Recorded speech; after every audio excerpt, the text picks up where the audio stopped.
فمن يضلل فهادي له أشهد أن لا إله إلا الله وحده لا شريك له وأشهد أن محمد عبده ورسوله. Okay, so this class is about our history, but not just African American history. So we're not starting this class from the time of slavery. We're going to go way back, okay? And there's going to be some assignments, like I have an assignment already to give to you all to when we meet next Sunday, that you would have found out about these places, these early empires that I'm going to give you, okay? And this is looking at Africa in and of itself. There'll be some questions formulated around what was happening in the other parts of the world. So for example, one of the questions that we'll look at and you'll have to investigate is like, what was happening in Africa during the time of Alexander the Great? What was going on? Was it just this dark, quote unquote, dark continent? Nothing was happening as far as civilizations or elsewhere? Or another one, what was happening in Africa during the time of Julius Caesar? And it's not that we're looking at these individuals that I just named, but it gives us a focus because they were doing things that were having great impacts in their own country. So we want to know, with all the attention that was being paid to them, what was happening in Africa in different places? What was going on? Nothing at all? Well, we know that's not correct. And so we want to take a look at other ones. One of the ones we'll look at is what was happening in Africa during the time of Genghis Khan, okay? And his rise in Central Asia. What was going on in Africa at the time? Were there any empires that were stretching out and encompassing large areas of Africa, which we can denote by looking at the modern states in Africa that was developed out of these earlier kingdoms in Africa? And what was happening as far as science and technology was concerned. Excuse me, as far as science and technology was concerned. Okay, what was going on? You know, was it aspect of what we know in specifics in West Africa, just to mention one aspect about slavery, that one of the reasons that getting slaves from West Africa as opposed to East Africa, which some of the sources say is because of the knowledge that West Africans had in raising the crops that were now cash crops in the Western Hemisphere. And from that to building the type tools that were needed in this. So this was one of the draws, not just because of their physical labor as such, because Europeans knew nothing about raising sugar or cotton or in some sense tobacco as well. This is knowledge that they got from our ancestors when they were brought. And that's as much as I'm going to say about that circumstance, but want us to take a look at, because it gives us the opportunity to look at Africa in and of itself and focus on certain things that were going on. We know about Egypt, you know, in its long history, you know, being there, okay, and that. But we also need to take a look at Carthage, because Carthage was on the continent of Africa, you know, under the rule of, you know, Hannibal, the Great. And how close did he come to destroying Rome? And if it had have happened, all the history in the Mediterranean would have been entirely different. No ifs and buts about it, okay? And he came ever so close. But in one sense, it wasn't what that Allah subhanahu wa ta'ala intended for him to do.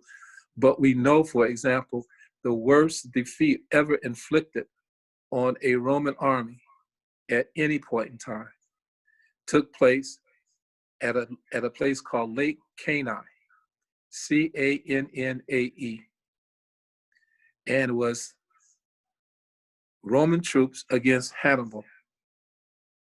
When the dust had cleared and the fighting had stopped,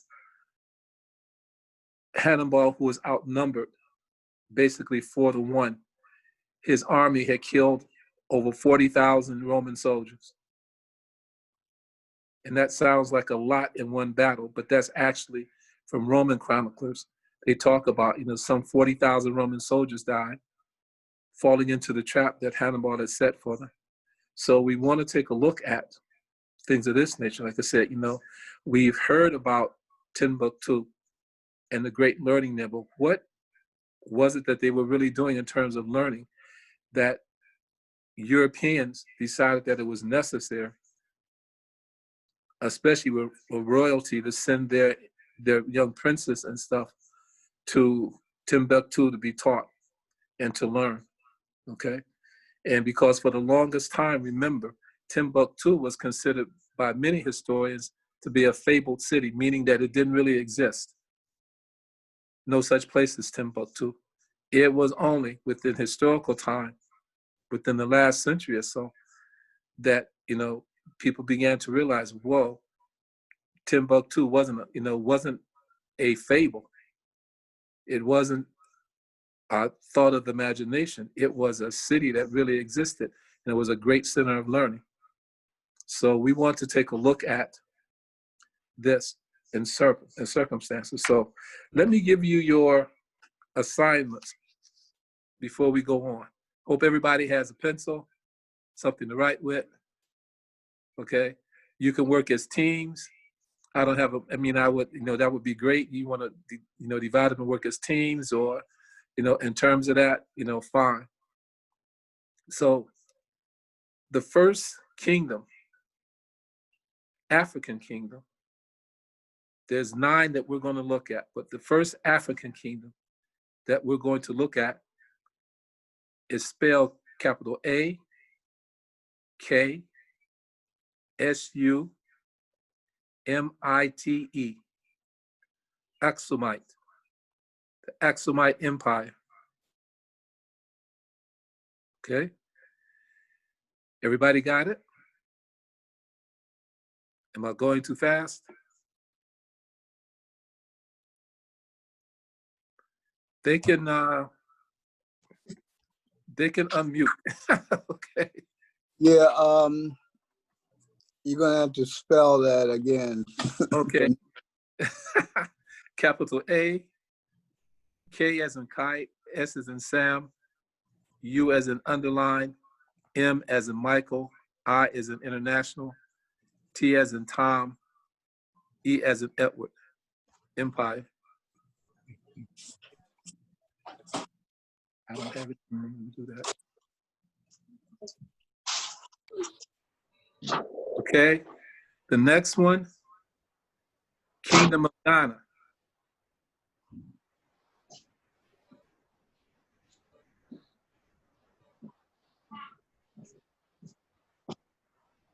Okay. Could you repeat that, please? The Kingdom of Ghana.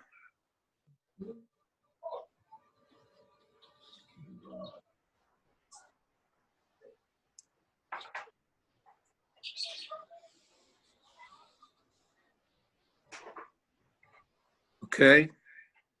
The next one, the Mali Empire.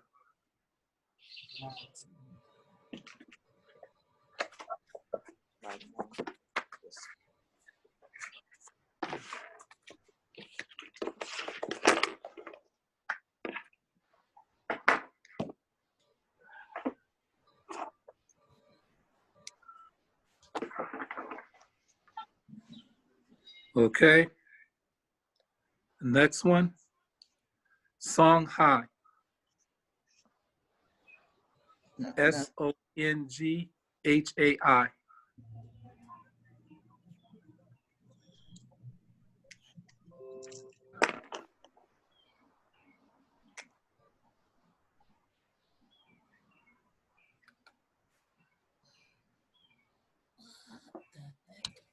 Go ahead.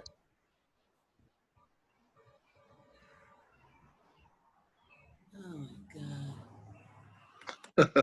Who was that? I'm putting these on cards, so after I finish, I'll put up each one so you can see, inshallah ta'ala. The next one, after the Songhai Empire, Kingdom of Zimbabwe. Zimbabwe, Z as in zebra, I as in international, M as in Mary, B as in boy, A as in apple, B as in boy, W as in William, E as in Edward.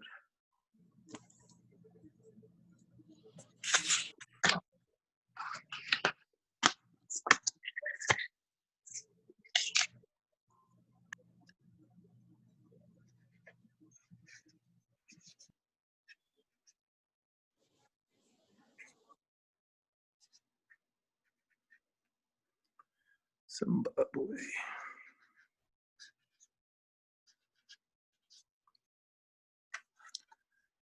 Okay, the next one.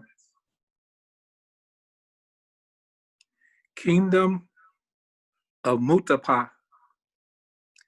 Capital M as in Mary, U as in underline, T as in Tom, A as in apple, P as in Paul, A as in apple.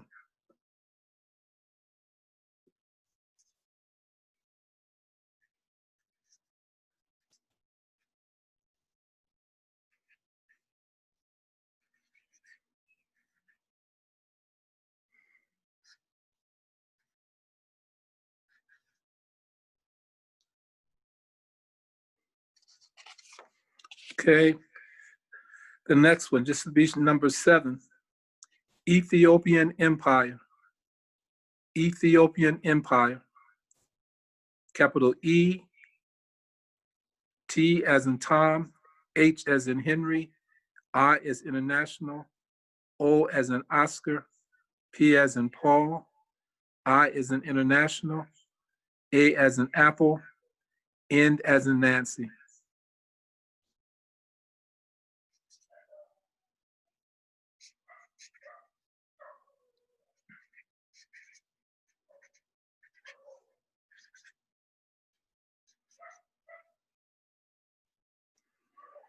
The next one, Kingdom of Congo.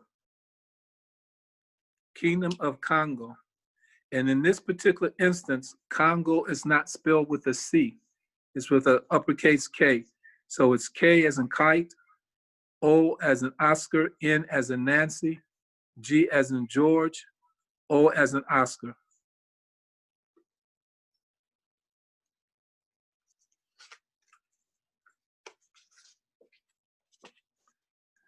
And number 9, Benin Empire. Benin Empire.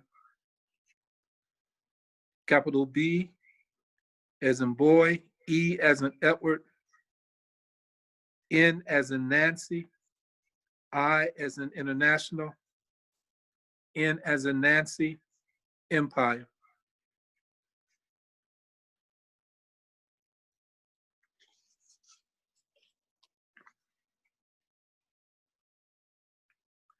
Now, some of these you may be familiar with already, but again, we want to take a look at these as since we're starting with Africa. These are kingdoms that existed in Africa way long time ago, and we want to take a look at them. Some of them have names of present-day kingdoms, present-day countries, like Ghana. And then you have Mali, Zimbabwe, okay, Ethiopia, Congo, but again, here spelled with a K, and then Benin, which again, a country that exists at the present time. So we want to take a look at these and see they come from the Ascomite Empire is the earliest, okay?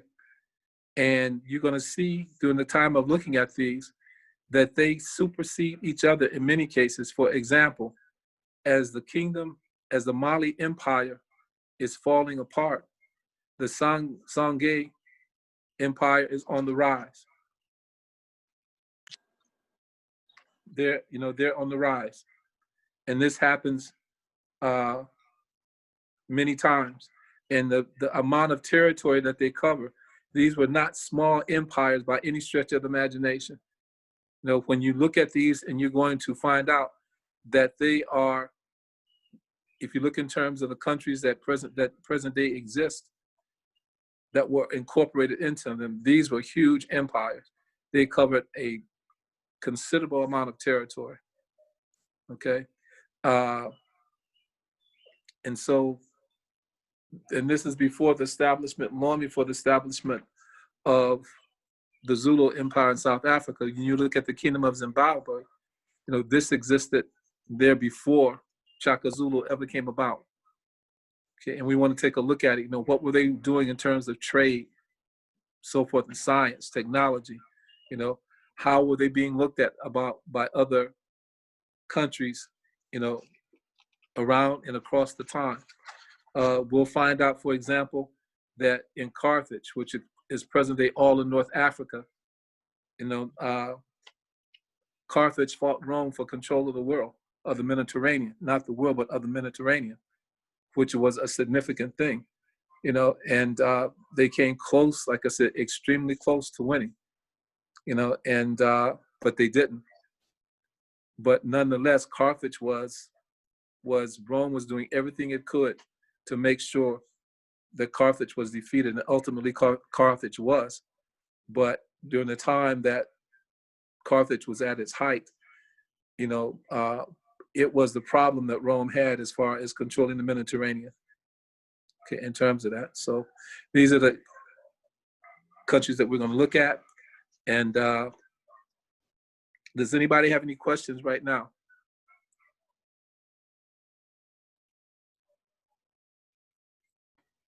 I had a question. Okay. Because I came in a little late. All the names you just gave, what were they for? Because I can get it, pick it up later. Okay. The homework assignment is that we, in the class is starting from Africa itself. Okay. These were early kingdoms in Africa on the continent. Oh, okay. So the assignment is to find out important aspects about each one of these empires. Okay. So you're going to make the names available on cards, you said? Yes. You're going to send them out to us? Mm-hmm. Okay. If I can get Sister Zakia. Yes, I am taping this. So once we finish, I can send it out to everyone who is actually participating. Okay. And I'll send you the names. Yes. Okay. Thank you. Alhamdulillah. So what in terms of the class, what are some of the things that you all want to do?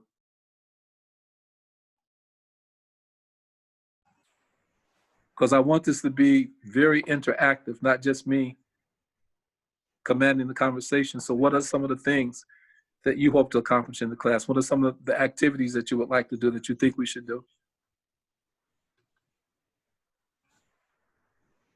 Well, I just wanted to know about the historical aspect of Islam in Africa, on the continent. Okay. That's my goal. That's your goal. Okay. Well, we'll definitely be covering that for sure. No doubt. Because Islam does have a tremendous impact on the continent. And we'll look at some of the individuals who, like Ibn Battuta, for example, who writes about in his travels about coming in contact with at time that we call Black Africa, meaning outside of North Africa, and how, and what he come in contact with. Well, yeah, we want to take a close look at Islam in Africa for sure,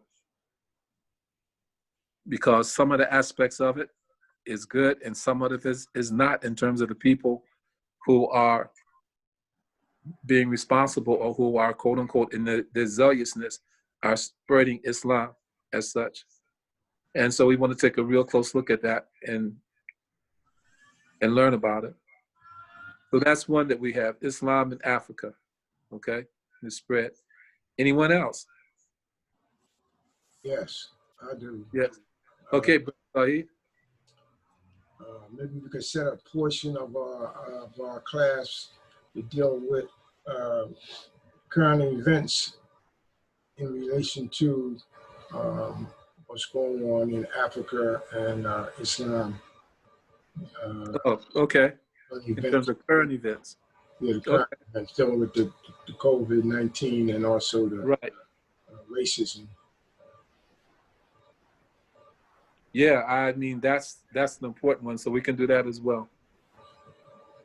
And taking a look at that, because things that have happened here didn't necessarily transpire on the continent in terms of COVID-19, and we've seen some things that would make you wonder why, like Talia had shown me, because I didn't see it originally when it came out, but she had shown me, I forgot which country it was in, but this minister who was in Africa, he's given people Dettol to drink. Dettol is a heavyweight, industrial cleaner. They use it in the house and like that, but it's, it'll kill you. Hmm. And so he's giving these people, they're drinking this cleanser, and people died from it. Hmm. So yeah, absolutely. And how does, what's happening to us here play there? For sure. Because there were demonstrations there in support of or protesting George Floyd's death. And that, so yeah, we can take a look at that as well. So anyone else?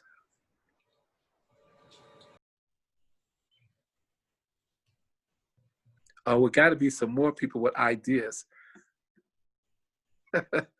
Has to be. Has to be. I have another question. Now, Okay.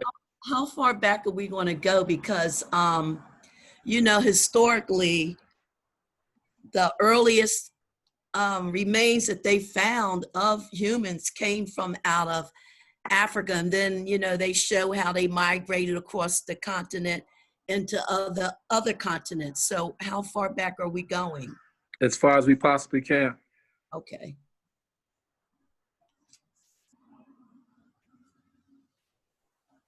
For sure. I mean, undoubtedly, as one of the sources I said, it's beyond the shadow of a doubt that Africa was what they call the cradle of civilization, just in terms of, humanoids that were found, their skeletal remains and things of this nature. So we'll go back as far as we possibly can Okay. to look at things that are recorded and come forward. Okay. Anyone else?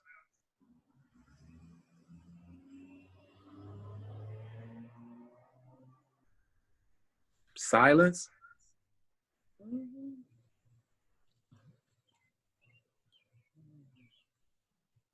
I know you all have some ideas. Sister Sandra, are you there?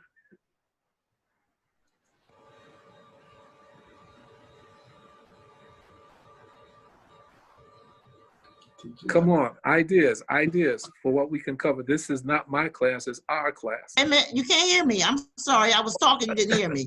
I was on mute. I apologize. Okay. And I was going too.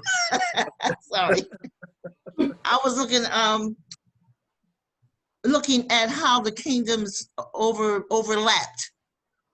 Like the Mali kingdom and Songhai, Right. or Sungay, Right. how they really overlapped. Right. And the domination or imperialism, they actually had imperialism too as well. Yeah. Conquering different lands and conquering each other. And how does that contribute to the takeover of the Europeans? How did that help the European nations? Okay. Conquer Africa? Because there's so much was going on already in Africa that allowed them to conquer some of the territory, made Africa weak, so I was looking at that.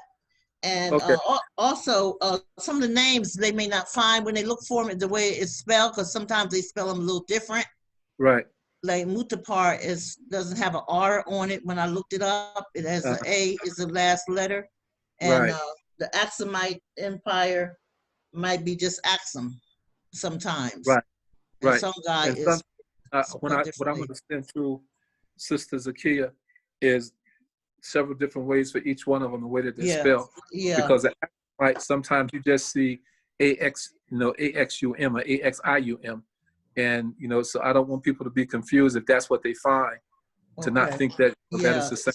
So it's what I'll something say to her, right, we'll have the different variations of how they may find it, different. along with what I gave and then other ones that are there as well. Mhm. Okay. But you make an important point, because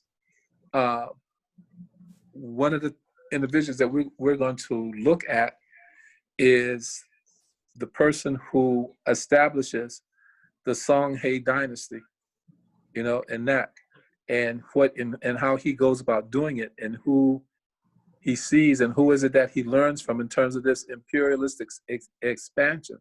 Yes. They definitely were imperialistic in terms of conquering other areas, incorporating them into what is saw to be their own.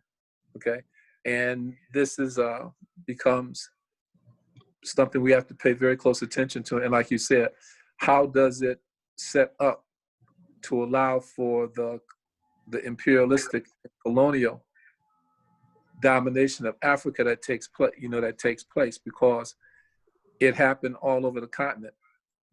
Mhm. In some places more than others, but nonetheless, it did, and we'll spend some time looking at that.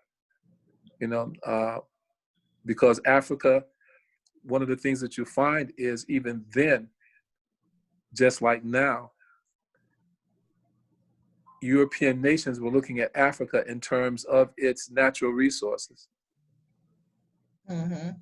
Okay, one of the things we'll take a look at is the race to colonize Africa is based upon the Industrial Revolution Exactly. Yes. and its continuation in Europe, and the need for natural resources at the time. And even then, they were looking at Africa and saying, wow, this is beyond a gold mine in terms of various resources. Okay. I'll jump ahead just a little bit to give you one example, that affects history here, but it'll give us a chance to look at it. When the Civil War breaks out, Lincoln immediately blockades southern ports. Why does he do this? He does it because he wants to cut off the flow of revenue to what are now the Confederate States of America from England, because England is the primary purchaser of cotton coming out of America. And the great worry for Britain is, if the flow of cotton is impeded, maybe not stopped all the way, but is impeded, what does this mean for British industry in terms of its textile industry? And at this time, textiles were the major component. Even though Britain had what they called a world-flung empire, textiles and the selling of textiles within its own realm and to other individuals were the primary aspect about its gross national product. So the question was, what is Britain going to do? Okay, so let me ask a question. How many of you in the class have had a towel or sheets made from Egyptian cotton? Yeah. The who? I have. A Yes. towel or Yes. sheet Wow. or Yeah. pillow Egyptian cases, cotton. Yes. bath towels Yes. made from Egyptian cotton. Yes. Yeah. Oh, yes. Okay. Well, Egyptian cotton is what saved Britain's empire. I mean, its economic strength during the Civil War, because by this time, Muhammad Ali Pasha has established control of Egypt. He's died. His son is now in control. And so what they do is they make trade agreements with England to provide them with cotton. And in doing so, it put a nail in the coffin for the Confederate States in terms of diplomatic recognition. Because Explain. by Britain being able to get cotton from Egypt, it saw no reason to have to recognize the Confederate States of America as a legitimate country, and they never do. And Britain still has enough influence on the continent that when they don't, nobody else does either. Okay? And so we'll see incidents like this play out, you know, in more than one circumstance. Some of the things that we're going to look at, looking at Africa, you know, and coming forward into the 18th and 19th centuries aren't going to be pretty, especially when we look at Belgium, King Leopold, and the atrocities that are committed in what becomes known as the Belgian Congo.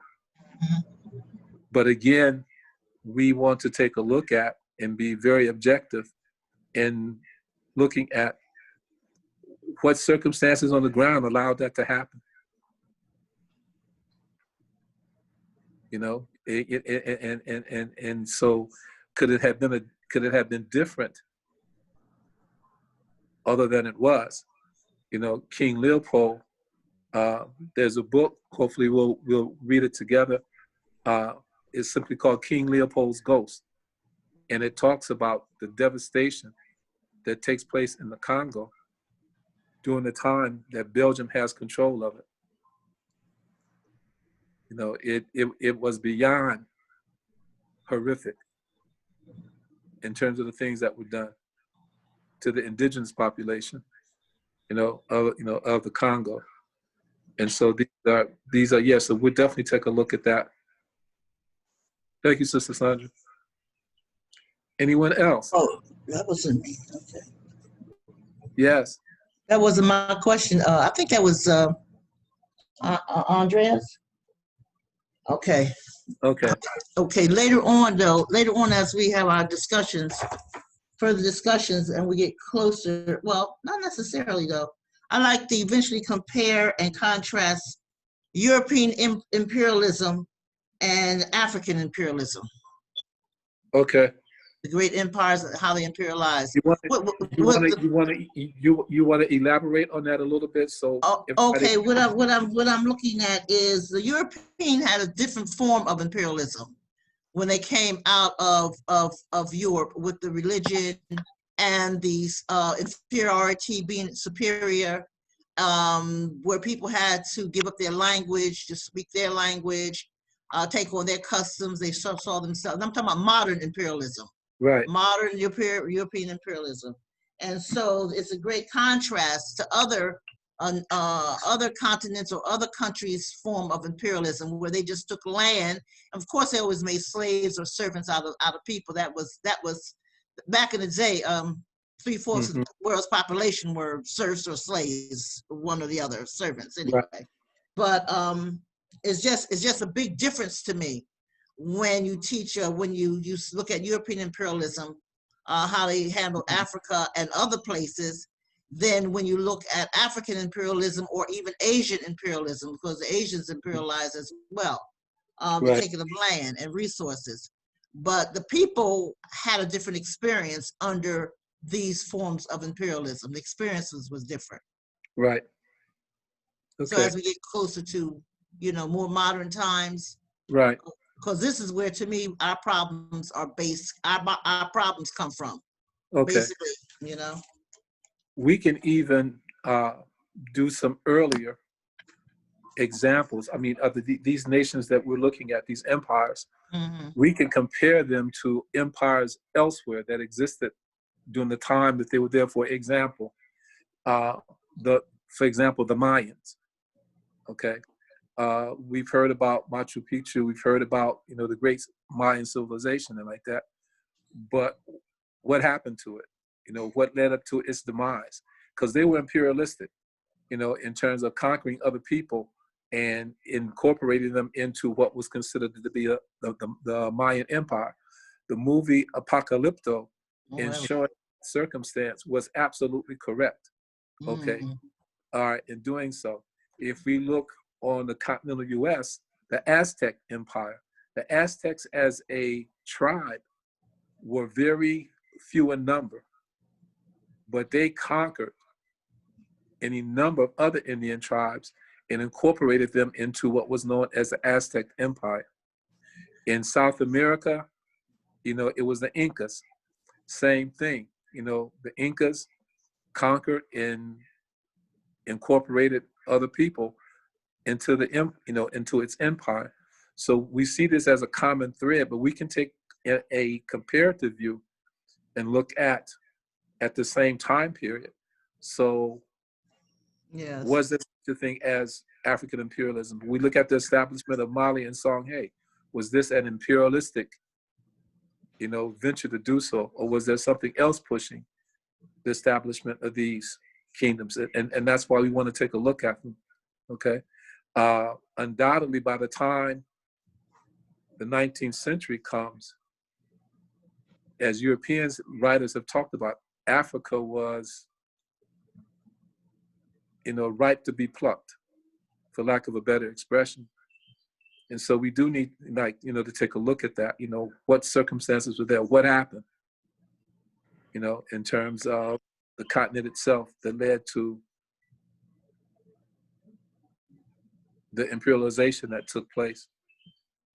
Because in certain circumstances, I don't think, in my own personal opinion, none of the countries that exploited Africa in terms of colonialism actually had any thoughts about leaving. Mm-hmm. Okay, they didn't have any thoughts about leaving. Events outside of Africa itself led to the circumstances of, in one hand, enhancing the control of certain nations of areas in Africa, and at the same time lessening the control of others. So one of the things that we'll take a look at coming forward is, what effect did World War I have on Africa? Yeah. Okay, and if Ethiopia was able to defeat the Italians in the 19th century, coming into the 20th century, what happened? Okay, in terms of that, so what were the circumstances? Was it just simply purely an aspect of technology or lack of technology, being able to look at different things that are going on? Is it something else? And we'll look at comparisons, and looking at, like, for example, China. Okay, China, the big thing was opium. And when we look at the Boxer Rebellion, it's about the China. I don't know how somebody fighting to end opium trade in their own country was considered a rebellion, but that's what it was called. Okay, but they were fighting to stop the spread of opium, throughout China, and so this leads to what's called the Boxer Rebellion, and that does the same thing play out in Africa, or is it something else entirely? And the question becomes, coming from Africa forward, just in looking at Africa, are there still vestiges of what they experienced at the hands of Europeans? Oh yes, definitely. Yeah, I mean, what I mean by that is that sometimes I think, and I don't want to dominate the conversation, but please, I want you to join in. Sometimes I think that the problem is that all the wrong lessons were learned by the Africans, by African leaders. And I mean, the one that comes to mind very quickly, the former, I don't think she's Nigeria's oil minister any longer, but her house, when it's they investigate, they find $750 million in cash in her house. And so you wonder, what's going on with that, and so sometimes, like, these lessons that I learned is all the wrong lessons that I learned. Okay, but is this a carryover from what this continuous cycle of being involved in imperialism, and if that's a carryover up until now? One of the things I think is a major problem is the Africans taking on different ideologies of the Europeans, like Marxism, things like that, and they really uphold a lot of the the philosophy of the Europeans' past philosophy. Some things that the Europeans have given up on. They Right. still, you know, try to, well, they have great discussions on it, and that's what they try to follow, even though their evolution doesn't even come from that Right. frame of Right. Come reference. from that frame. Right. Yeah. You know, my the first time that I was in the kingdom, Saudi Arabia, to study Arabic, one of the guys that one of my classmates, he was his name was Umar, and his people were called the Umari. And so in having discussions with him, he talked about the fact how he had been chosen to go to Moscow, at the University of Moscow, to study Marxism, in terms of you know, and coming back to Ethiopia. But he said during the course of the time that he was there, he embraced Islam. And so he turned his back on Marxism. But Patrice Lumumba and others, you know, that we'll take a look at, were, you know, as Sister Sandra said, they went to these different places, you know, to study, you know, and adopted these ideologies, you know, and at the same time, as you know, it was asked, you know, about, you know, Islam in Africa. This is the competition that takes place that we're going to see. You know, these individuals, what happens in Africa, in different parts of Africa, when Islam is seen as being the reason for the backwardness, if we can call it that, Mm-hmm. of individuals at the time. You know, in terms of that, there's some classic cases that we'll take a look at, you know, on the African continent itself, you know, of how Islam is blamed for everything. You know, and you have the aspect of, well, if we're going to end European domination, we have to become as much like them as we possibly can. Mm-hmm.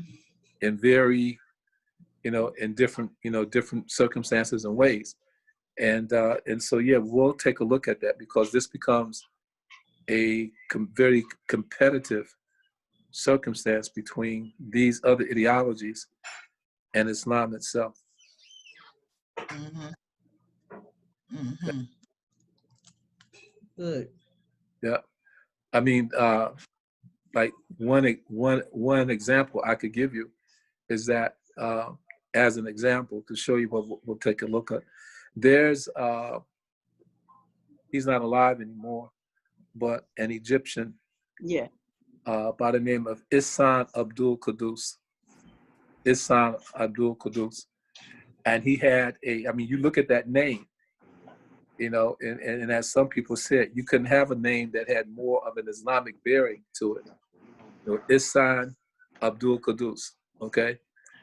But he's a playwright, author, and he writes this play that was done on Egyptian radio at the time. And the name of the play was I Didn't Do Anything to Hurt Anyone. So during the course of the event, you know, it starts off with this person having died. And he's, the first thing you notice right off the bat is, it says, it doesn't say anything about him being in his grave, but he's died and now he's taken up. And he's standing outside of this huge hall with, you know, doors. And so, you know, the angel, quote unquote, that's with him tells him to go in. And so his judgment starts. So instead of there being one judge, there's three, being emblematic of the Father, the Son, and the Holy Ghost. Okay? So they say to him, like, you know, it says that you didn't make salat, that you drank alcohol, you know, and there's a series of circumstances like that. And each one, he says, yes, but I didn't do anything to hurt anyone.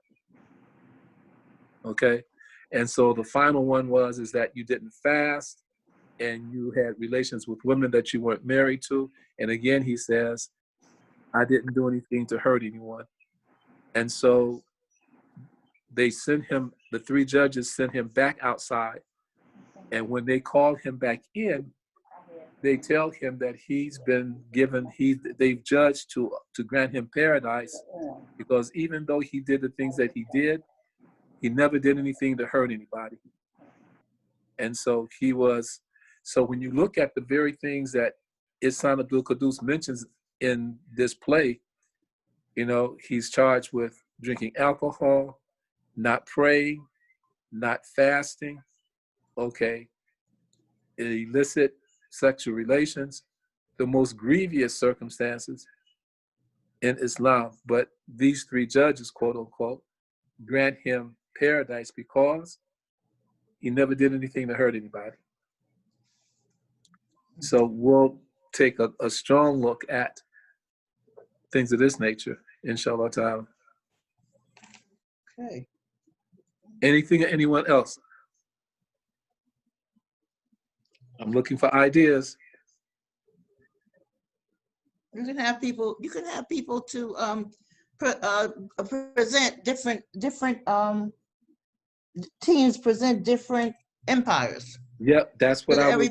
Instead of everybody doing all the empires. Right, exactly. We could do, you know, like a team up with somebody, we do an empire, and then, you know, Right. like that. With location and things, everything, you know, location, Right. you know, showing a map if possible.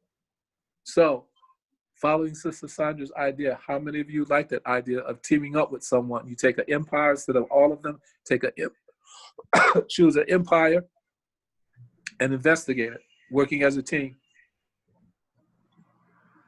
Where's everybody? Where everybody goes? People business. I'm interested. Okay. Okay. Songhai. Okay, Andrea, I'll work with you then, because you was the first step up to the plate. I like you. I'm interested in Ghana. Okay, well, you know, we're not talking about the present Ghana. I know. Okay, good. All right. Ghanaian Empire. Okay, so I'll work with you with that one. Songhai for Talia. Me and Carolyn vote to listen to the other teams. Nah.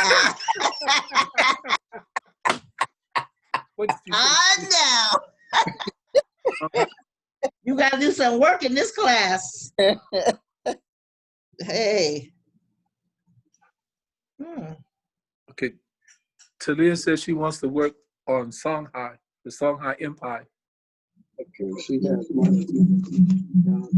I want to ask a quick question in regards to the Songhai Empire, because it includes Ghana and Mali in Songhai altogether.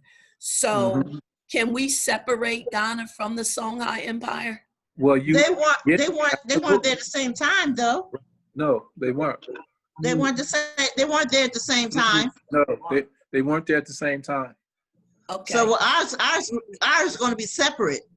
Anyway, you see what I'm saying? It's not Right. one. It's not three empires in one. They just cover the same territory at different times. What was the other one? Somebody told me.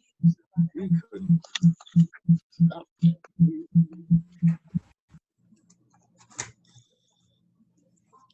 Assalamu alaikum, brother Imam.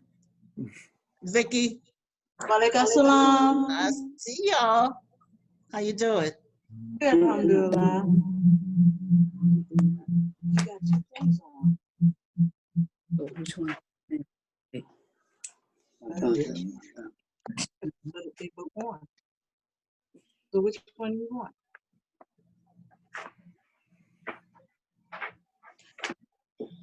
Ethiopia is interesting too, brother Imam.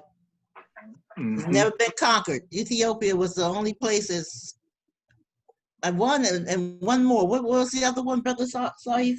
Axel. Axum. I'm talking about it had never been conquered. It was never conquered, really conquered.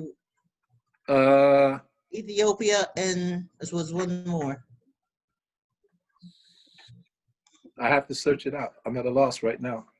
Me too. I know it's one more, but I can't think of it. Okay, well, let's speak it. Okay. I'll work with you on it. Oh, you got to tell them. But you want somebody else to work with you on it? No, I thought it was for not you to teach it. Group, right, yeah. Look, Williams had a view. The Timbuktu. Mm-hmm. This is not on me. Anybody got Congo? I take the Kingdom of Congo. This, Oh, Congo is good too. Okay. You got this one is not on me. Which one you want, Brother E-Man? What you looking for? We're gonna take Ethiopia. Oh, good. That's a good one. Okay. I don't think that's the original name, so, but it's a good one.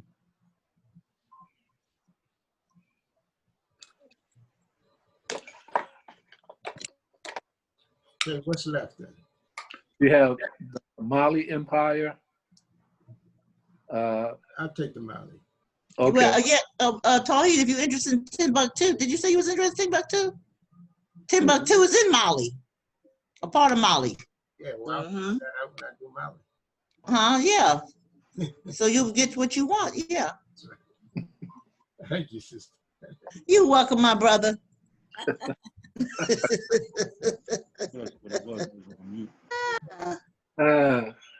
Okay, and what was next? I like Congo. Nobody want to do the Congo? I put somebody There's, in Congo. I said Congo. at I'm first. gonna do Nobody- Congo. I'm gonna do. nobody's I'll do nobody put that Benin yet. What's that?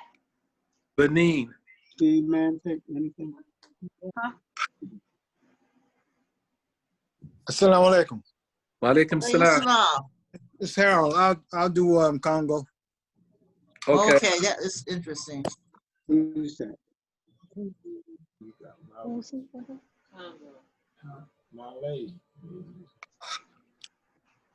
Congo with a What was another one? You have Benin. Benin. Benin. And you got Zimbabwe too. And you have Zimbabwe. Okay. Zimbabwe. I don't know who took something. And what else? You got Axum or Axumite Empire. Right. You got Songhai. Talia took Songhai. Oh, Talia. I got it. I put it down there. Somebody got Benin. I don't think anybody took Benin yet. Okay. Took who? But Benin. Benin. Spell that.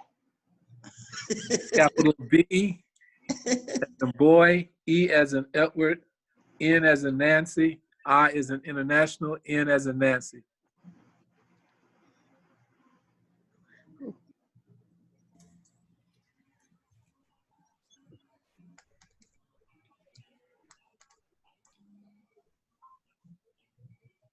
Who's taking it? Who's taking? Nobody said anything. I asked a question. Who's that? Mhm. What was the question? You answered it. I wanted to know the name of the another name, another Oh, country. okay. Oh, okay. You got. Oh, you taking it? Yeah, I'll take it. Okay, good. Okay. Never heard of it, but I will. That's makes it interesting. That makes it interesting. That's All the those heads that you see sometimes, with scars on it, the statue, the bust. That's Benin. That's from Benin, and that most of the statues we see are from Benin. Who took Zimbabwe? Who was Zimbabwe? Yes. Nobody Yes. yet. And then it's I will let. somebody. Anybody want it? I would like to try it with some help. Okay, I'll work with you. What you want, Zimbabwe? Netmat? Yes. Okay. All right.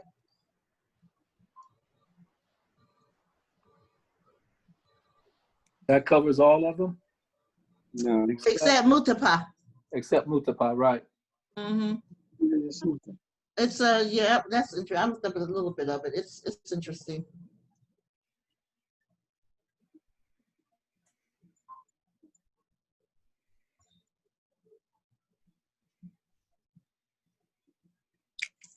Okay.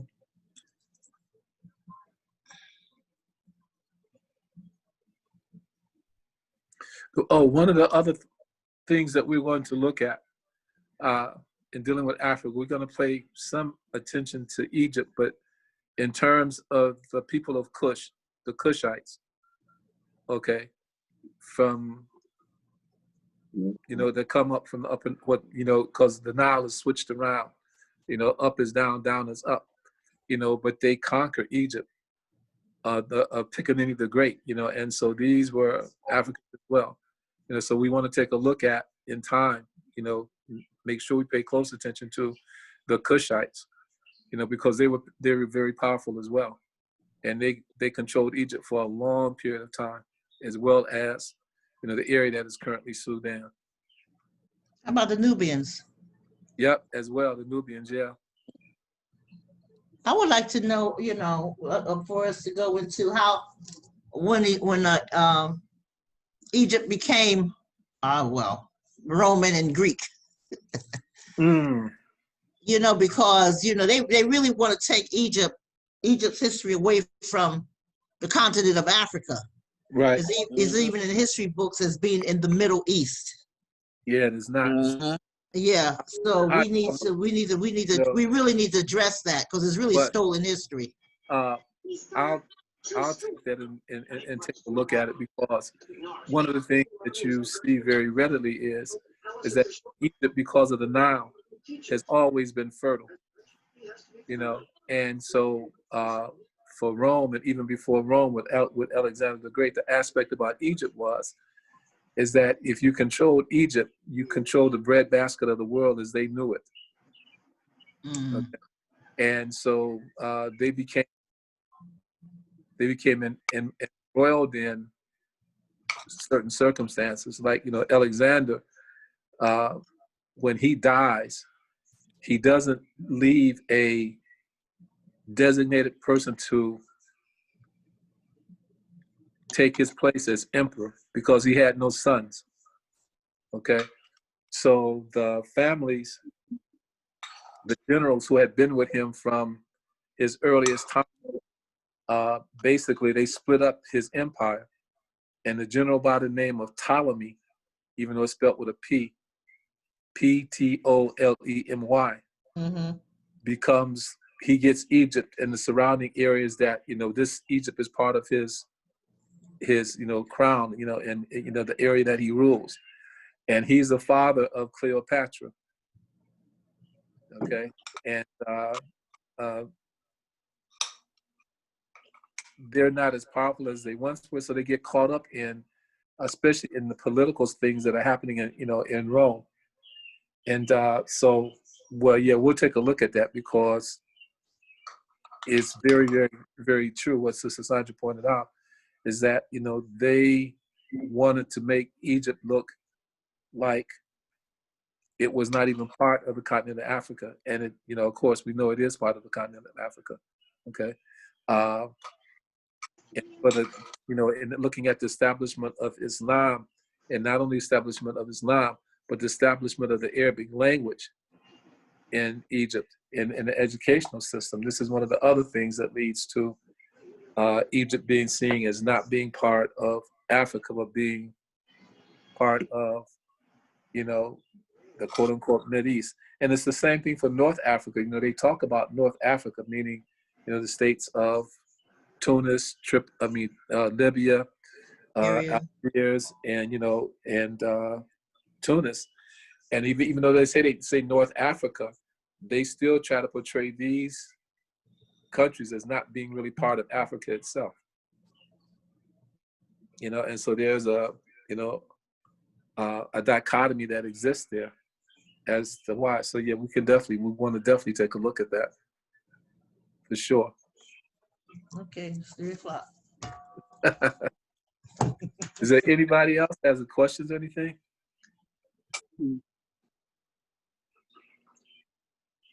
Well, Jazakallah khair, I really appreciate that everybody came out.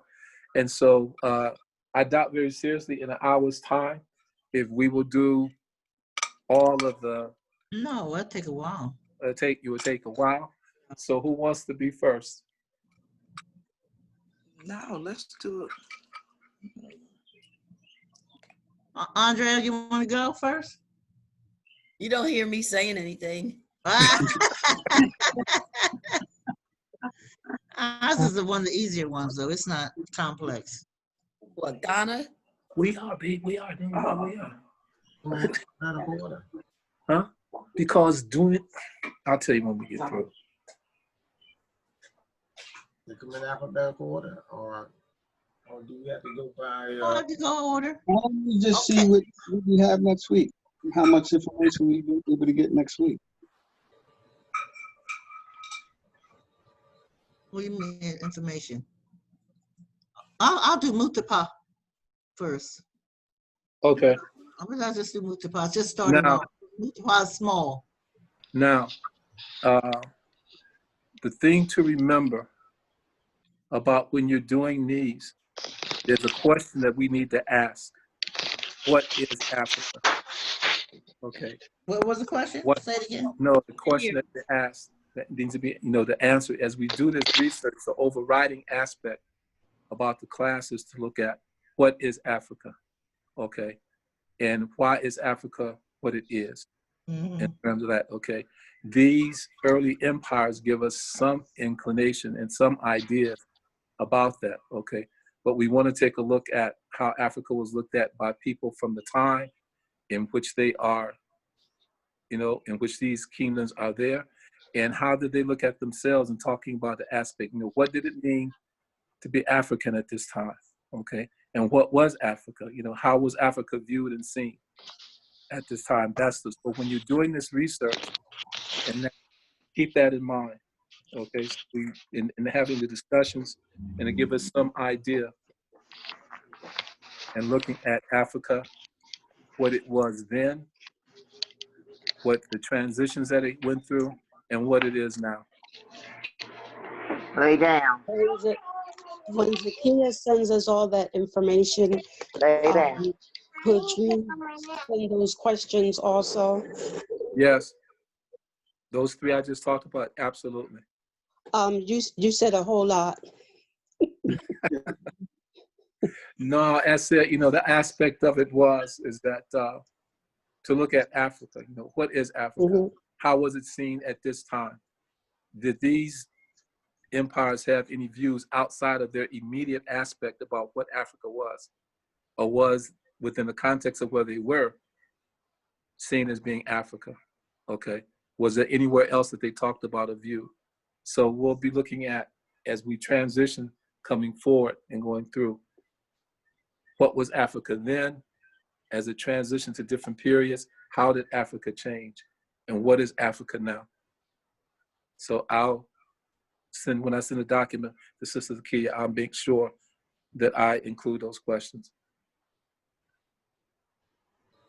But that's the overriding aspect about looking at starting with Africa itself. How was Africa seen? Was it even called Africa at the time? When we look back earlier, was it called something else? Okay, was it viewed as being something else? Okay, in terms of that. So this is the overriding questions that we want to keep in mind. And as we go through discussing this, I'll keep us focused on that point. So how do these different empires transition into saying this is what Africa was? People who came in contact with Africa, did they see this as saying, okay, this is Africa? Okay, did they compare it to something else in terms of that? So, and we'll go from there, inshallah.